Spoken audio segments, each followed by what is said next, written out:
মানুষের জীবনে যখন খারাপ সময় আসে তখন সব দিকে যেন খারাপটাই হতে থাকে। কাল রাতে প্রচুর ঝড়ের কারণে দেখো আমার রান্নাঘরটা কিভাবে ভেঙে পড়ে গেছে। আসলে আগে থেকে রান্নাঘরটা আমার একটু ভাঙাই ছিল, খুব শিগগিরই এটাকে সারাই করা হবে, কিন্তু তার আগেই দেখো ভেঙে পড়ে গেল। তোমরা তো দেখেছিলে আমি এখানে রান্না করতাম, তো সেই রান্নাঘরটা ভেঙে গেছে। খুব তাড়াতাড়ি একটা রান্নাঘর বাঁধা হবে, যার জন্য দেখো এখানে পিলিয়ার বানানো হয়ে গেছে। সকাল সকাল উঠে দেখো রান্নাঘরটা ভেঙে গিয়েছিল, সেই রান্নাঘরটাকে আরও ভেঙে চুরে পরিষ্কার করতে লেগে পড়েছি। তো দেখো সব কিছুই পরিষ্কার করে নিয়েছি, নিয়ে এখানে ঝাড় দিয়ে পরিষ্কার করছি। প্রত্যেকটা দিন যে পরিমাণে ঝড় বৃষ্টি লেগেছে আর কি বলবো।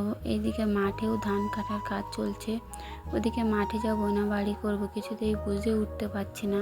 যে রান্নাঘরটা দেখছো পেপারের, এই রান্নাঘরটা ভেঙে এখানে বড় করে একটা রান্নাঘর বাঁধা হবে। তো দেখো আমি সব ঝাড় দিয়ে পরিষ্কার করে এখন গোবর জল দিয়ে নিচ্ছি, আবার রান্না করতে হবে। এদিকে সকাল থেকে একটা ভিডিও পোস্ট করতে পারিনি, কারণ ফোনের রিচার্জটাও শেষ হয়ে গেছে।